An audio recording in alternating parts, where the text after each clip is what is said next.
Es un gran honor para nosotros tener al doctor Altman con nosotros. Él preparó la conferencia Guerra y Paz para esta ceremonia y ahora la va a compartir con nosotros. Muchas gracias. Es un gran honor para mí dirigirme a este grupo tan distinguido y ser parte de esta extraordinaria celebración de los 50 años de investigación y de enseñanza y aprendizaje en esta escuela tan distinguida, en esta Facultad de Economía, que estoy seguro que está contribuyendo mucho al crecimiento económico de México, poniendo a México en el camino a las riquezas, como acabamos de escuchar del profesor Prescott. Voy a empezar por disculparme por ser un dinosaurio.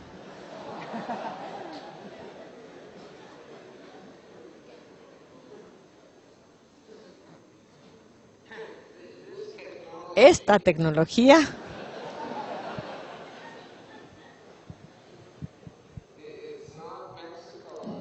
no es México en camino a la riqueza.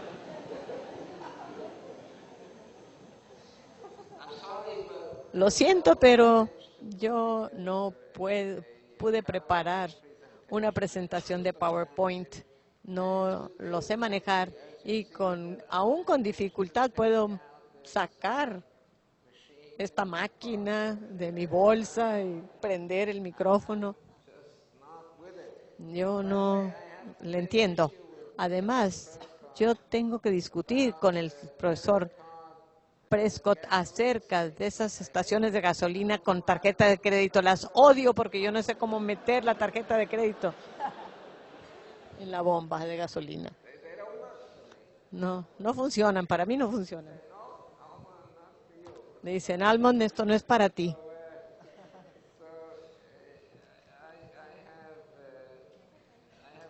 Así que yo tengo grandes dificultades a veces para llenar el tanque de gasolina.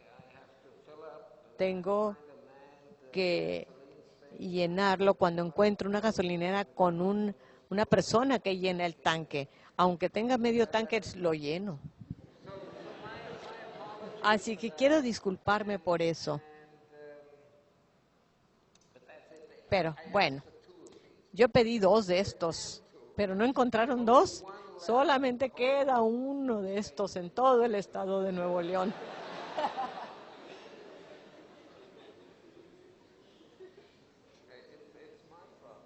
Bueno, el problema es mío, no de ustedes. Bueno, realmente disfruté mucho la plática del profesor Prescott. Aprendí mucho acerca de la economía y de México y del mundo con su presentación. Y encaja muy bien con esto. Les voy a mencionar que esta es la plática que ganó el premio Nobel hace 2 años, que di hace 2 años. Pueden encontrar todo el texto de esta plática en este website que se menciona aquí. Y también pueden ver un video de esto. Así que si se quieren dormir ahora, lo pueden hacer y pueden luego ver el video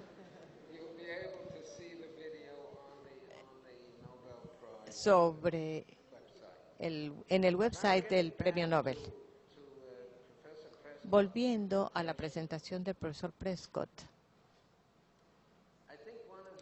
yo creo que una de las cosas importantes de esa plática, además de los conocimientos más específicos que compartió con nosotros, uno de los puntos importantes fue la importancia de la política en el bienestar económico. Me llamó la atención esa cuestión de la Toyota, cómo se fue a establecer en Kentucky por razones políticas. En otras palabras, el hecho de que la gente de Kentucky lo quería y que tuvieran senadores con influencia y que la gente de Kentucky lo quería porque era bueno para Kentucky. Entonces, el ambiente político fue el adecuado para este movimiento y ayudó a la economía,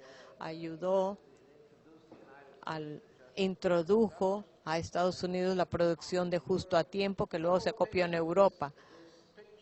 Todo este cuadro de la política entrando dentro de las decisiones económicas no es pura economía.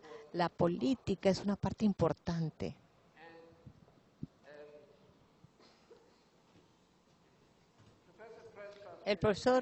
La presentación del doctor Prescott se enfocó en México y el camino de México hacia la riqueza, pero en otro sentido también tuvo que ver con todo el mundo. Fue esa cuestión de tener un club abierto de naciones, que es un concepto muy bueno. El mundo se ve muy color de rosa después de esta presentación. Y económicamente hablando, y también políticamente hablando, desde el punto de vista de la política interna, parece como que quizá todo el mundo está entrando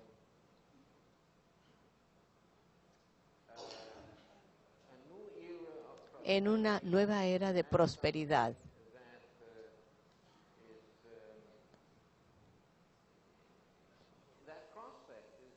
Y esa perspectiva es muy buena. En todas las gráficas y lo que vimos en la presentación del doctor Prescott, no se mencionó la palabra África. Mencionaba Asia, Europa, Sudamérica, Norteamérica, Oceanía, pero África no se vio. Entonces, me pregunto por qué. Es quizá porque África no está muy bien y hay que preguntarnos por qué no. Pero eso es aparte. Lo que yo quisiera decirles es que hay una sombra sobre esto y a esta sombra le puedes llamar política, pero si estuviéramos en una universidad no lo llamaríamos política, sino relaciones internacionales.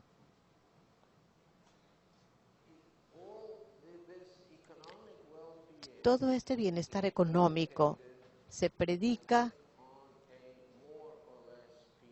sobre un mundo más o menos pacífico. Y francamente, quizá es por el lugar donde yo vengo, que no es muy pacífico, pero a mí me preocupa que este periodo de crecimiento económico sostenido en el mundo después de la Segunda Guerra Mundial pudiera terminar en un Big Bang, una explosión masiva. Y no hablo de armas nucleares, esas no me preocupan mucho ahora. A mí lo que más me preocupa es el terrorismo, el entender el terrorismo. Y creo que esto sí es una amenaza grande a ese maravilloso mundo que nos describe el profesor Prescott. Creo que tenemos que entender.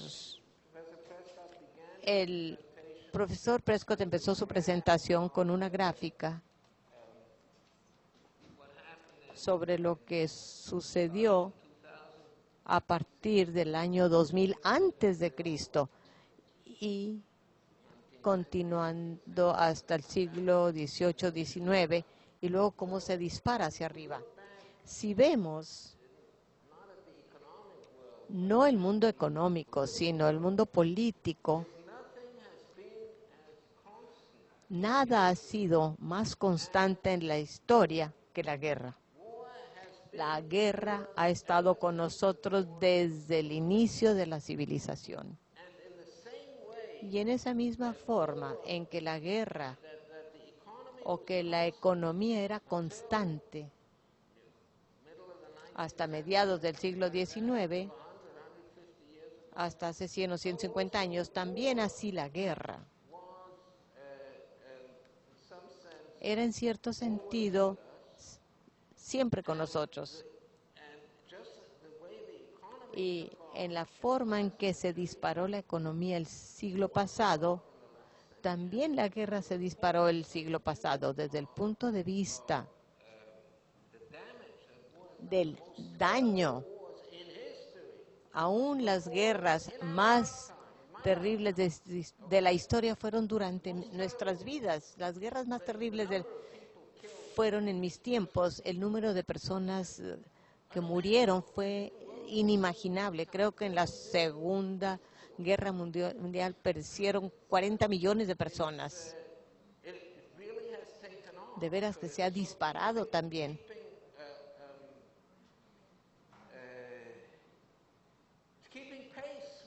Lleva el mismo paso que el desarrollo de la economía. Y tenemos que tener mucho cuidado con eso. Tenemos que tratar de ver qué podemos hacer al respecto. Con eso,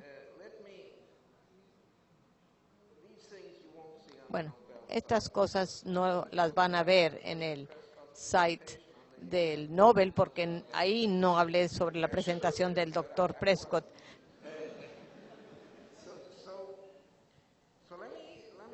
Así que vamos a llegar a esa parte.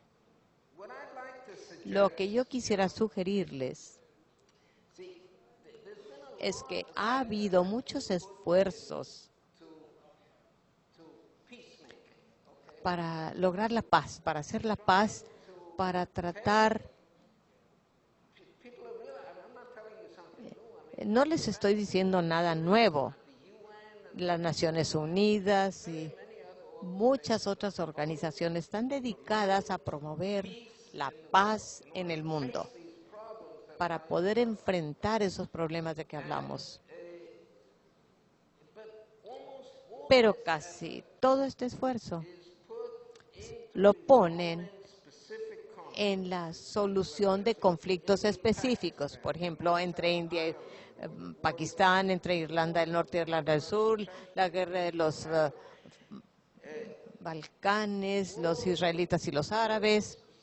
Siempre están viendo conflictos específicos y dicen, ¿qué podemos hacer para resolver este conflicto, para resolverlo? Y saben, quizá ese sea el enfoque equivocado. Ahora quisiera venderles yo la idea de que aunque este tipo de enfoque pudiera ser útil, también hay otro tipo de enfoque que pudiera ser útil, y es simplemente estudiar la guerra como tal. ¿Qué es lo que hace que la gente se declare en guerra, haga guerras? ¿Qué es lo que hace que la gente se hagan terroristas? Eso sería una pregunta un poco más inmediata. Pero en general, la guerra en general, ¿qué es lo que hace que la gente se pelee? ¿Qué es lo que hace y qué es lo que va a hacer que la gente deje de pelearse? Estudiar eso en general y no ver los conflictos específicos. Les quiero vender esa idea.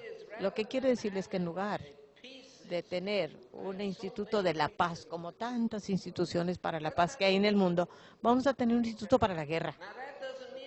No significa que a mí me guste la guerra. Créanme que no me gusta la guerra. Realmente no, yo perdí a un hijo en la guerra y no me gusta. Pero tampoco me gusta el cáncer. Yo perdí a mi esposa por cáncer.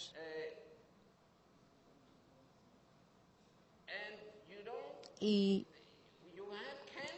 si si tienes institutos para el cáncer, tú no los llamas institutos para la salud, sino les llaman institutos para el cáncer. Lo que yo sugiero es que ¿por qué no hacemos un instituto para la guerra para tratar de entender la guerra? Porque hay dos enfoques para el cáncer. Uno es un enfoque clínico. Si alguien tiene cáncer de mama, ¿qué tienes que hacer?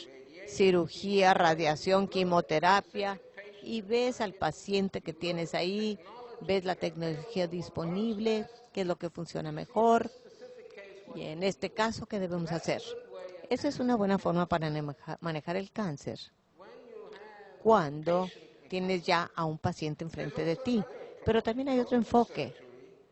El no hacer cirugía, no hacer radiación, no se hace quimioterapia, no ves las estadísticas ni ven al paciente. No hay paciente, sino que lo que haces es simplemente tratas de entender qué pasa en una célula cancerosa. ¿Qué pasa? ¿El DNA se descompone o cómo es el proceso? No lo trates de curar, no se trata de curarlo, solamente se trata de entender qué es lo que pasa. Y si tratas de entenderlo y lo entiendes, quizá con el tiempo puedas encontrar una cura. Pero no se concentren ahora en entender la cura.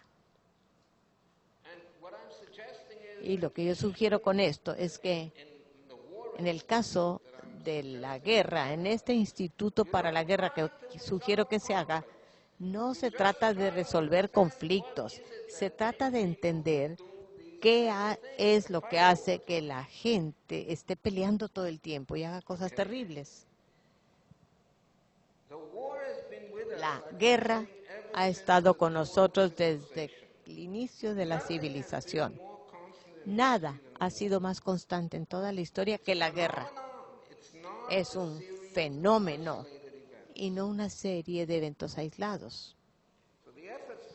Entonces, los esfuerzos para resolver estos conflictos no resultan.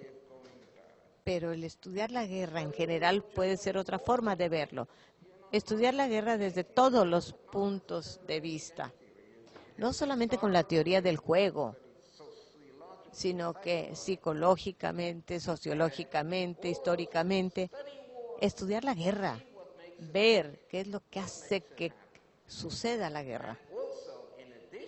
Y además de todo eso, queremos estudiar a la guerra desde el punto de vista racional.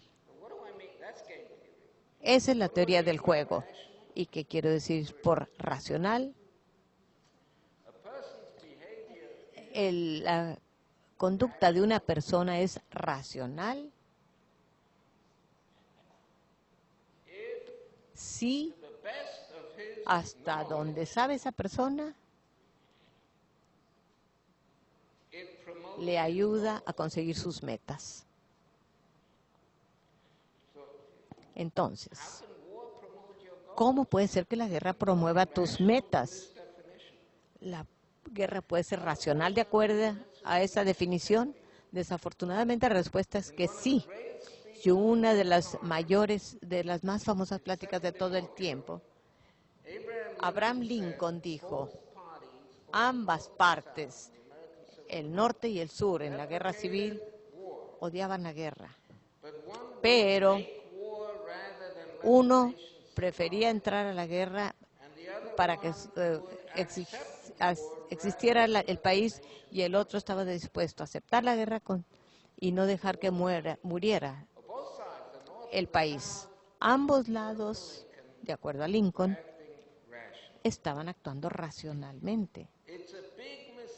Es un gran error decir que la guerra es irracional.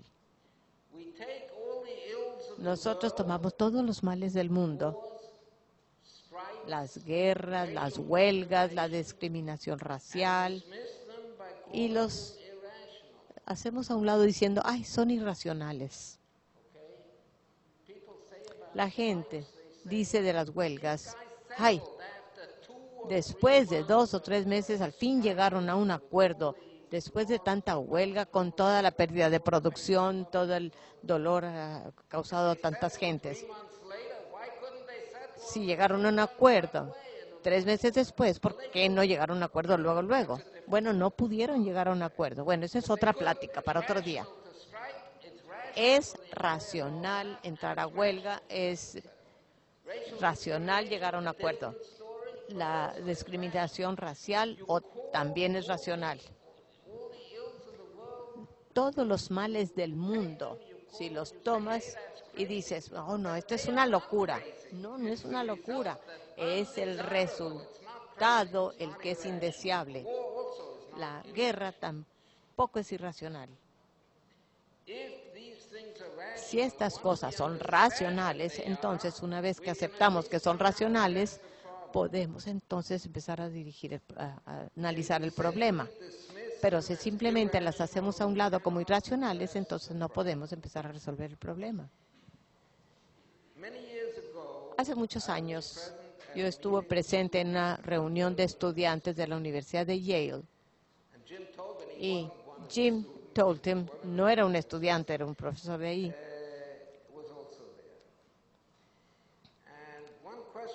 Y surgió una pregunta en esta discusión abierta. No era una plática, era una especie de reunión.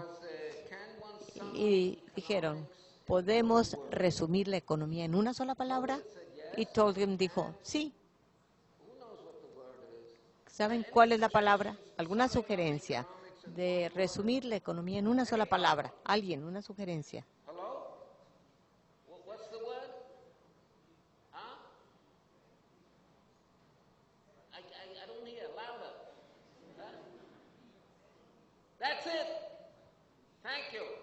Eso es, incentivos.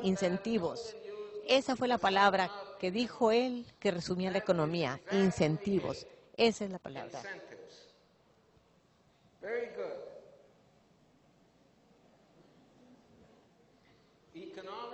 La economía se trata de incentivos. Lo que quiero hacer ahora es hacer un análisis económico de la guerra. No estoy hablando de cómo financiar una guerra, ni cómo reconstruir después de una guerra. Yo estoy hablando de los incentivos que llevan a la guerra. Les voy a dar un ejemplo. La economía nos enseña que las cosas no son siempre como aparecen ser. Por ejemplo, supongamos que quieren ustedes sacar más ingresos a través de impuestos. ¿Qué debes hacer?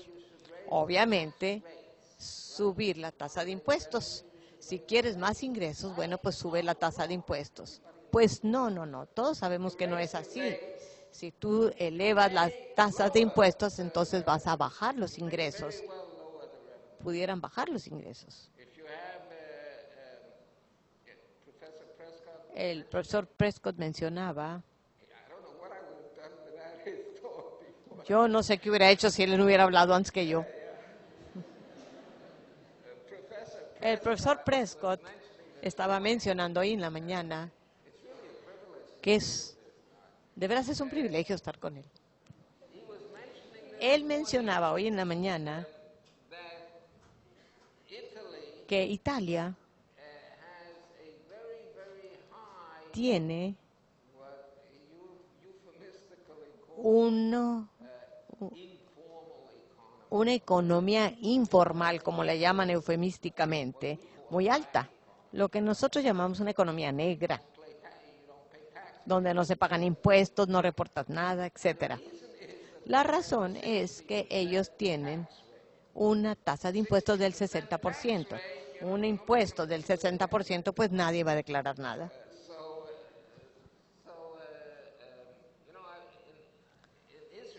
En Israel, antes, cuando yo primero llegué a Israel, la tasa de impuestos era como 80% o algo así, 70-80%. Una vez fui con un médico y me hicieron un cardiograma o algo. Y le dije al final, ¿cuánto te debo? Y dijo, 10 libras israelíes. Dije, muy bien, aquí están 10 libras, ¿me puedes dar un recibo? Ah, dijo, no, entonces son 70 libras.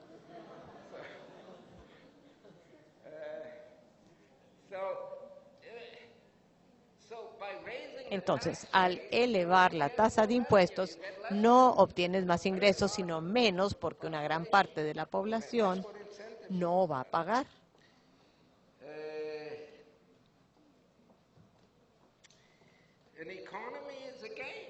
La economía es un juego. Los incentivos de los jugadores son muy complejas y llevan a resultados sorprendentes, contraintuitivos, pero así es como funciona la economía. Entonces, ¿cómo piensa el homus economicus, el hombre racional?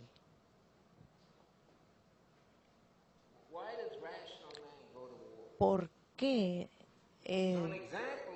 hace guerra el hombre racional? Queremos evitar la guerra. Para eso, obviamente debemos desarmar al mundo. Hay que terminar con las armas. Una vez estaba en Cambridge, Massachusetts, y vi un anuncio que decía: una explosión nuclear puede echarte a perder el día.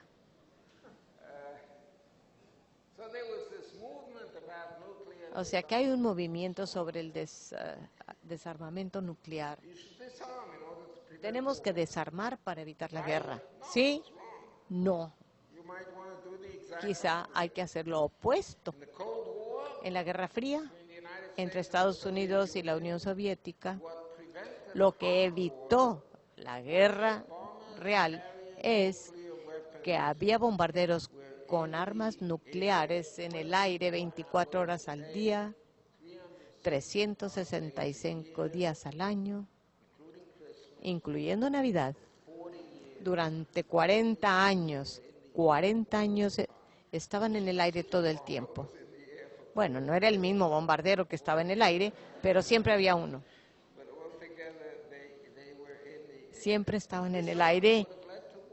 Si había un desarmamento, llevaría a la guerra. Por eso, bueno, la situación de Irán es muy preocupante, pero yo no me preocupa tanto eso, aunque yo soy el que más me debería preocupar por Irán, pero sin embargo no me preocupa tanto porque Irán tiene un domicilio, sabemos dónde están en el mapa, le podemos mandar paquetes y ellos nos pueden mandar un paquete y nosotros a ellos. Por lo tanto, no me preocupa tanto. Lo que más me preocupa, como dije al principio, es los terroristas. Los terroristas sí preocupa porque ellos no tienen un domicilio, una dirección. No sabemos dónde están. ¿Qué vamos a hacer? Eso es algo que tenemos que estudiar.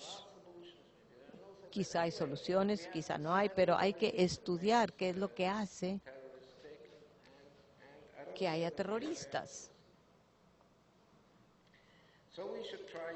Entonces tenemos que tratar de entender qué es lo que hace que haya guerras. Y quizás si entendemos qué es lo que hace que haya guerras, pudiéramos con el tiempo llegar a la paz. Pero viendo conflictos específicos, caso por caso,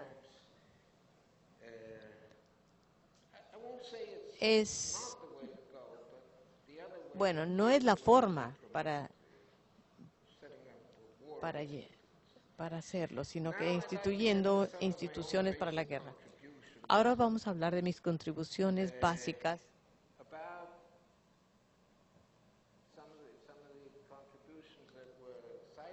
que fueron citados por el Comité del Premio Nobel, sobre todo acerca de los juegos repetitivos,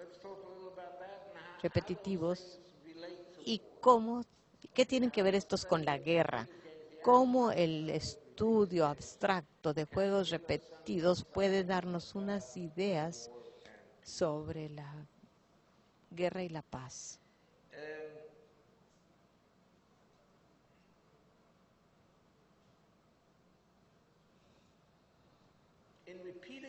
En los juegos repetitivos,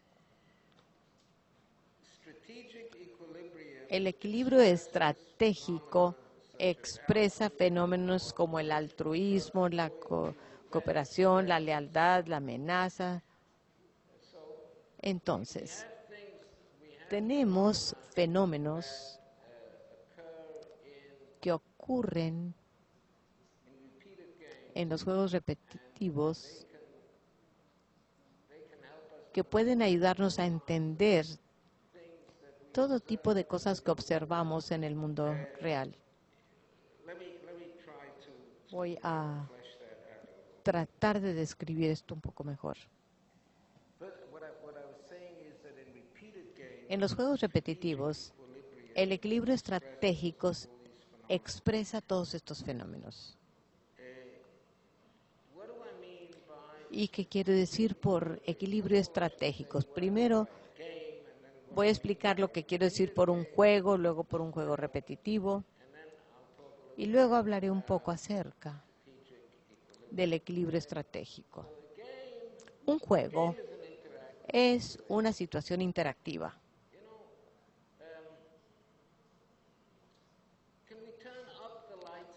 Quisiera que subieran un poco las luces. Un juego es una situación interactiva. Y yo quiero jugar un juego con el público, pero si no los veo,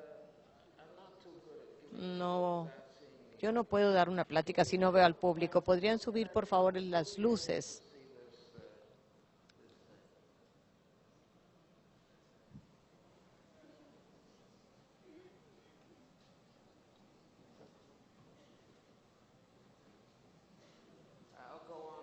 Bueno, voy a seguir por mientras. Bueno, ¿alguien va a prender la luz? Sí. Bueno.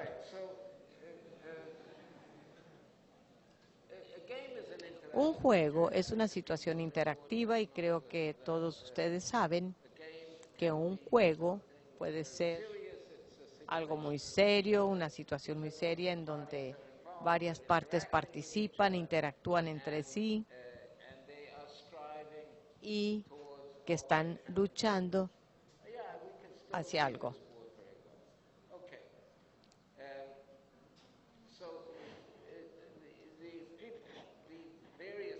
Los diferentes partes o jugadores del juego están luchando hacia diferentes metas. No es un juego suma cero, sino tienen metas diferentes y lo que hace uno afecta al otro. Entonces, cada uno tiene que tomar en cuenta lo que hace el otro. Un juego repetitivo es cuando tú tomas un juego y lo juegas una vez y otra vez y otra vez. Día tras día o mes tras mes, juegas ese mismo juego con el mismo jugador una y otra vez, una y otra vez. Y tú ves ese proceso de jugar un juego una vez y otra vez y otra vez, pero ves todo eso como un solo juego. Entonces, ¿qué quiero decir ahora por equilibrio? Entonces, la conducta de los jugadores en un juego está en equilibrio estratégico si es mutuamente óptimo. Eso significa que cada uno está haciendo lo mejor que puede, dado lo que el otro hace. Ese es el equilibrio. Entonces, cuando los otros están haciendo esto, ningún jugador puede hacerlo mejor.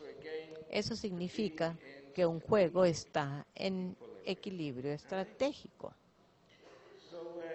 Entonces, John Nash recibió el premio Nobel en 1994 por desarrollar esta idea del equilibrio estratégico.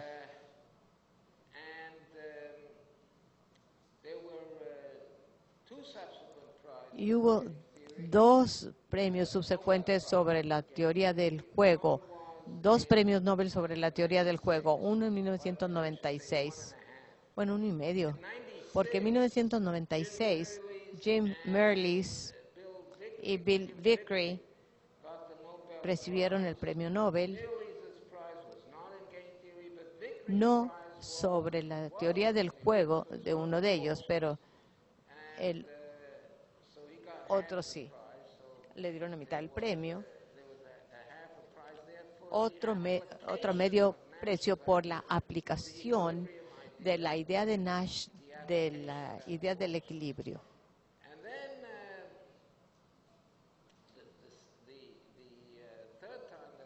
Y el tercer premio Nobel sobre la teoría del juego fue cuando Tom Schelling y yo lo recibimos hace 2 años.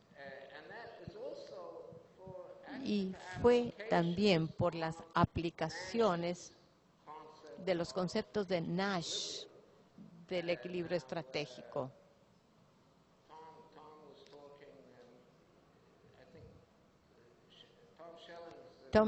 El premio de Tom Schelling era básicamente por la idea de lo que hablaba antes de la Guerra Fría. En su plática del Nobel, mencionó que en 60 años, entre 1945 y el 2005, las armas nucleares nunca se utilizaron después de Nagasaki. Las armas nucleares nunca se utilizaron y él siguió explicando eso. Y mi contribución en esta idea de los juegos repetidos, que es la que quiero ahora mencionar. Estos fueron 2 aplicaciones de la teoría de Nash del equilibrio. Voy a explicarles con este ejemplo lo que quiero decir por equilibrio. Tenemos aquí una situación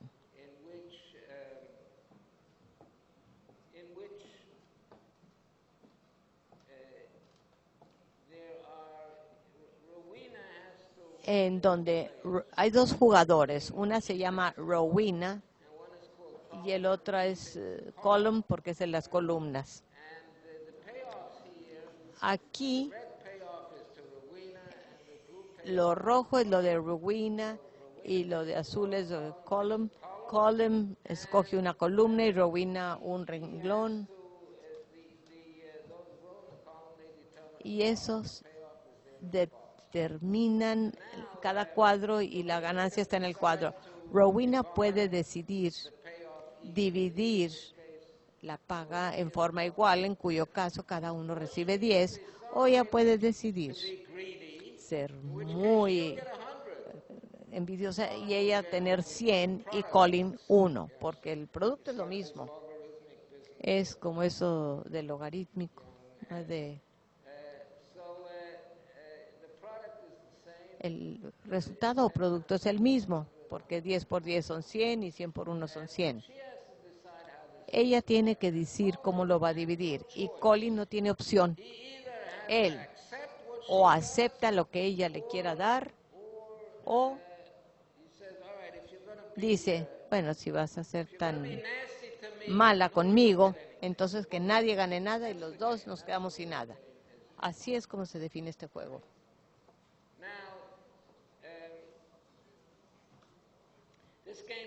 Este juego tiene solamente un equilibrio, que es el que tengo en verde.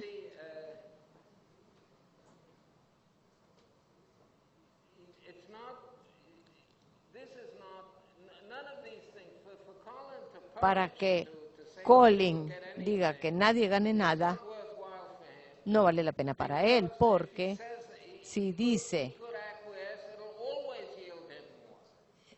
el aceptar siempre le daría más.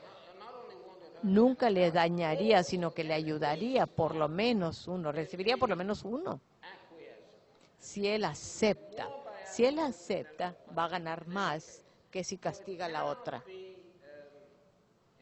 Por lo tanto, no puede ser buen equilibrio el que castigue a la otra.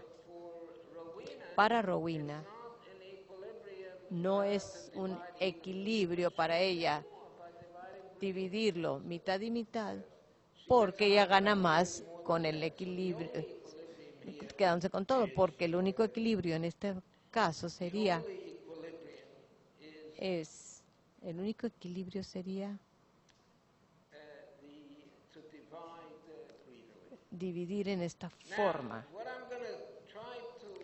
Lo que voy a tratar de convencerlos es que cuando el juego se repite, si tomamos este mismo juego y lo repetimos una y otra vez y una y otra vez,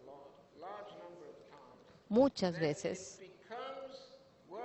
entonces llega a valer la pena colaborar, cooperar. Es decir, en este caso, vale la pena que Rowena divida mitad y mitad.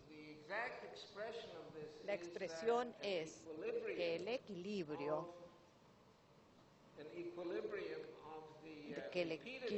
de un juego repetido puede ser de colaboración. Este es un fenómeno muy general, no solamente en el juego. La repetición permite la cooperación. A ver, me gustaría tener otra máquina, pero como es la única que queda de Nuevo León, no tengo otra. Voy a poner esto aquí. Lo que les quiero decir es que la repetición permite la cooperación. O con mayor precisión, el equilibrio del juego repetido, viéndolo como un solo juego, el equilibrio de este juego pudiera ser la cooperación. Les digo que este es un fenómeno muy general, entonces yo quisiera describirlo un poco más. Yo quiero explicar lo que quiero decir por cooperación. ¿Qué quiero decir por cooperación? Voy a utilizar el término cooperación para describir cualquier resultado posible de un juego.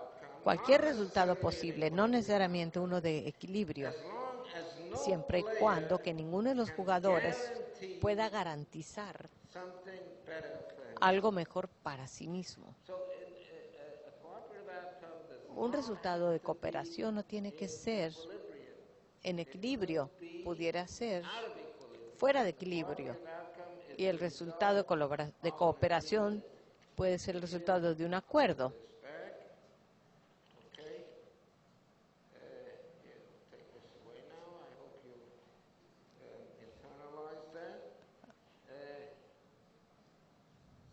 Entonces aquí tenemos el mismo juego que teníamos antes. El único equilibrio era esta de abajo izquierda, pero el de arriba a la izquierda también es un resultado de cooperación.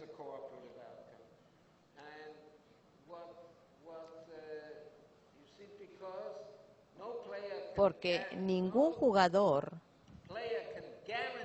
puede garantizar algo más.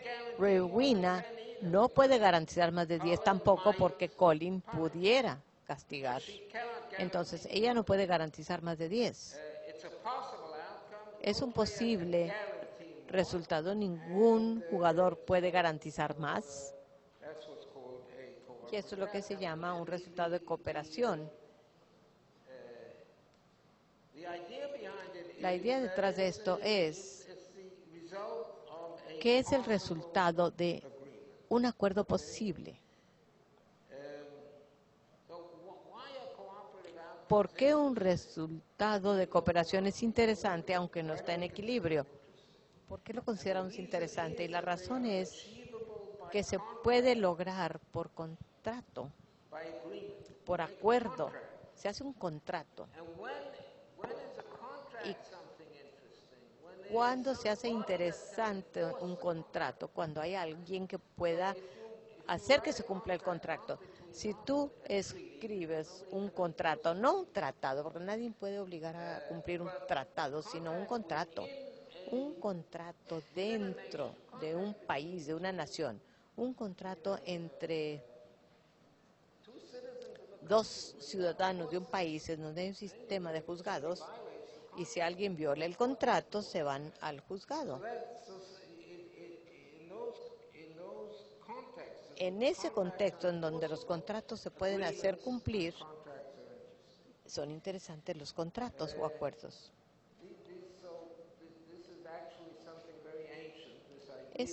Esta idea es muy antigua de que un sistema nacional de juzgados puede ser importante porque está para hacer cumplir los contratos. Una de las funciones de los gobiernos son hacer cumplir los contratos. Ya lo tenemos en el Talmud. Lo escribí en hebreo. Para aquellos de ustedes que no saben leer hebreo, se los voy a traducir a inglés. Hay que orar por el bienestar del gobierno, porque sin su autoridad el hombre se tragaría al hombre vivo. La función del gobierno es evitar que uno se come al otro vivo y para hacer cumplir los contratos. Lo que yo quisiera sugerir, yo ya había puesto esta otra transparencia. La repetición permite la colaboración.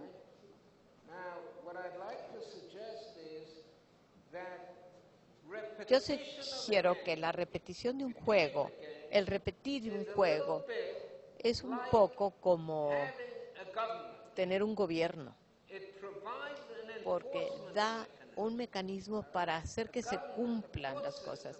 El sistema de gobierno, el sistema de juzgados es un mecanismo para hacer que se cumplan las cosas. Cuando tú repites un juego, es como un mecanismo que hace cumplir las cosas. Es lo que quiero venderles.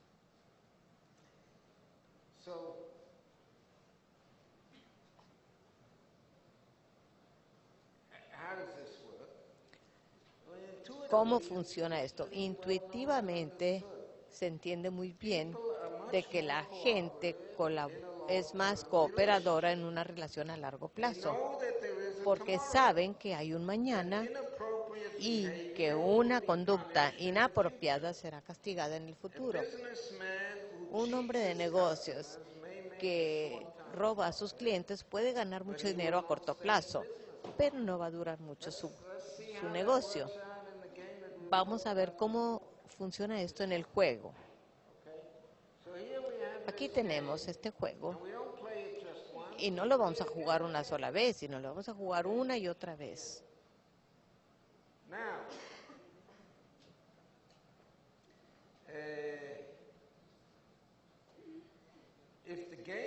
Si el juego lo juegan una sola vez, entonces Rowena claramente le conviene dividir en la forma más hacia ella. Y a Colin eso no le va a gustar mucho, porque le dan casi nada, pero no puede hacer nada al respecto. El único equilibrio en este caso sería GA. Pero cuando se repite el juego, entonces ya puede hacer algo Colin. Él puede amenazar a castigar a Rowena de ahí en adelante si vuelve a dividir las cosas así. Si lo dividimos, lo jugamos 10 veces. Bueno, no, 20 veces. Jugamos el juego 20 veces. Colin le dice a Rowena, tú trata de jugar G. Si tú juegas G, yo voy a jugar P. De aquí en adelante te voy a castigar. Entonces, ¿para qué juegas el A? Porque yo siempre voy a jugar P, entonces no te conviene, no vas a sacar nada.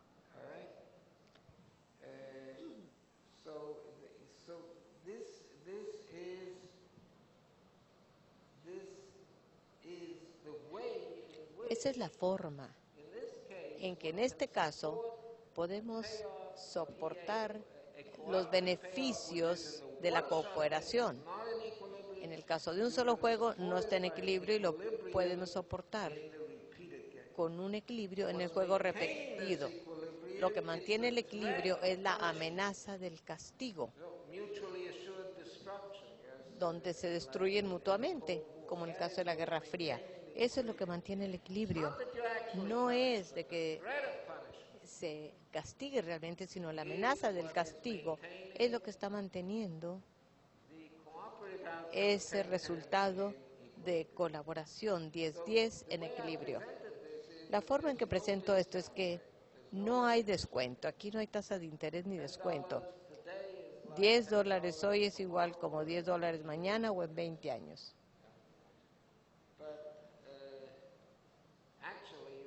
Pero de hecho sabemos que $10 hoy en economía se considera más importante que $10 el año que viene, porque hay un interés de por medio. Lo que he estado diciéndoles hasta ahora es muy obvio.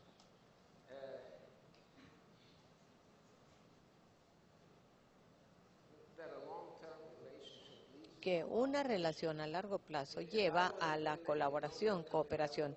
Si yo hubiera estado en el comité del premio Nobel, no hubiera dado un premio Nobel por eso, porque es algo demasiado obvio. Pero afortunadamente yo no estaba en el comité.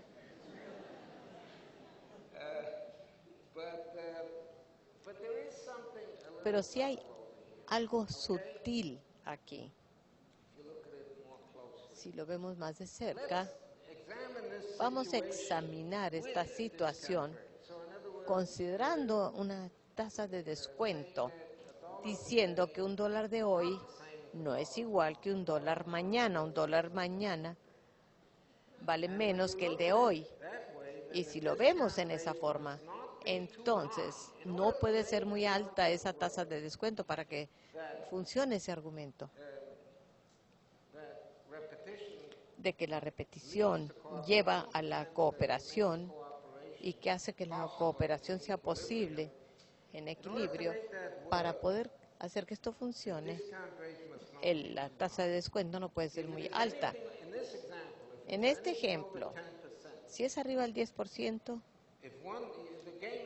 si el juego se juega una vez al año y $1 en un año vale menos de 90 centavos hoy, entonces la cooperación ya es imposible. Porque sigue entonces valiendo la pena para Rowena ser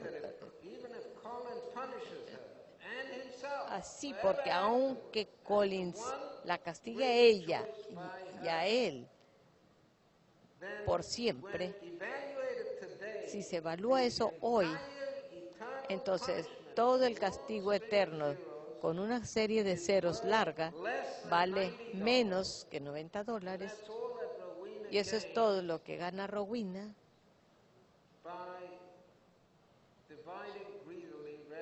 si hace la división a favor de ella. Ella puede ganar $90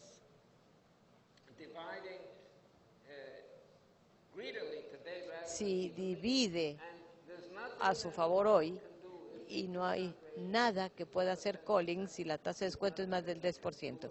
En ese caso, no hay nada que pueda hacer él para castigarla, porque de todas maneras va a ganar más hoy que todo lo que la pueda castigar él después. Y eso también tiene sentido, porque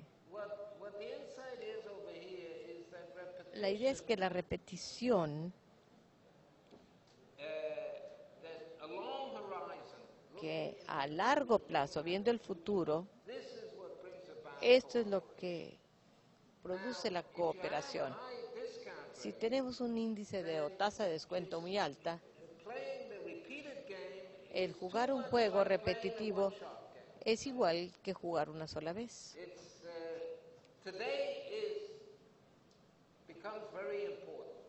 El hoy se convierte en algo más importante.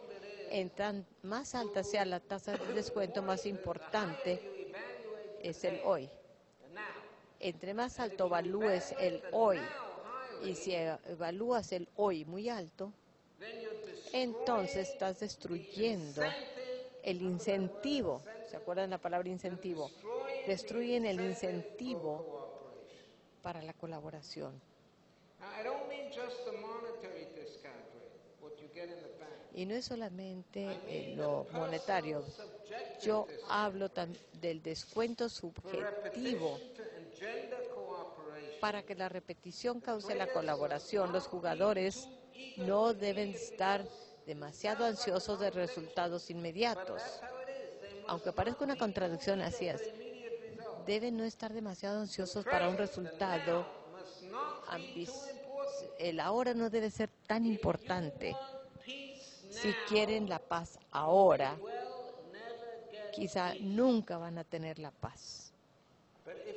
Pero si tienen tiempo y pueden esperar, eso cambia todo el cuadro. Entonces, puedes lograr la paz ahora. Si tienes tiempo, si tú quieres paz ahorita, no la vas a lograr. Pero si tienes tiempo y dices, bueno, quiero tener la paz ahora, pero puedo esperar 10 años. Entonces, quizás sí la logres ahora. Es una de esas paradojas de la teoría del juego. Es como hablábamos antes de los impuestos. Queremos tener más ingresos por impuestos, baja la tasa de impuestos. ¿Quieres evitar la guerra? Ármense, no se desarmen. ¿Queremos paz? Ahora, si realmente quieren paz ahora, no deben quererla, sino la pueden lograr si no la quieren. Y lo que quiero enfatizar, para resumir,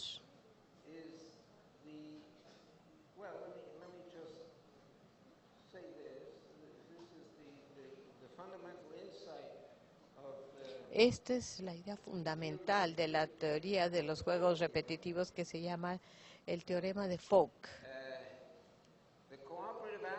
El resultado de colaboración del juego G coincide con el resultado de equilibrio del juego repetido. Hay lo que se llama la teoría de los juegos de cooperación, donde buscamos resultados de cooperación en los juegos. Y la repetición forma un mecanismo que hace cumplir y crear un puente entre la teoría del equilibrio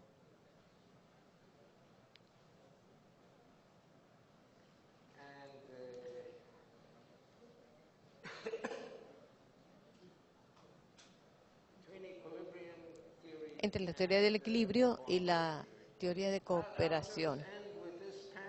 Voy a terminar con este pasaje de Isaías.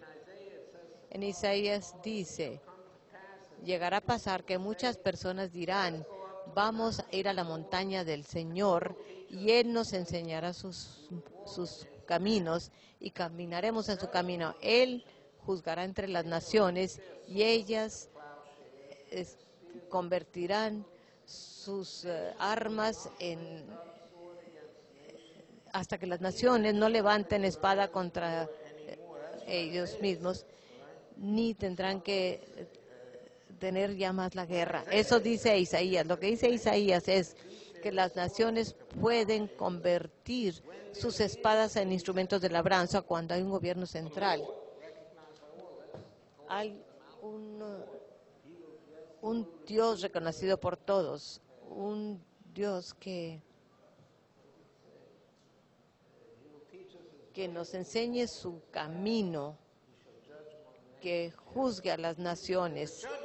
O sea, que hay un juez, alguien que haga que se cumplan esos contratos. O sea, que cuando hay un gobierno central, entonces podemos tener una situación en donde un país no levantará su espada contra otra nación, ni aprenderán la guerra. Pero cuando no hay un gobierno central, cuando no hay un Dios reconocido por todos, o un Señor reconocido por todos, podemos aún así esperar que ya las naciones no levanten la espada unos contra otros, pero van a tener que seguir aprendiendo lo que es la guerra para no luchar. Muchas gracias.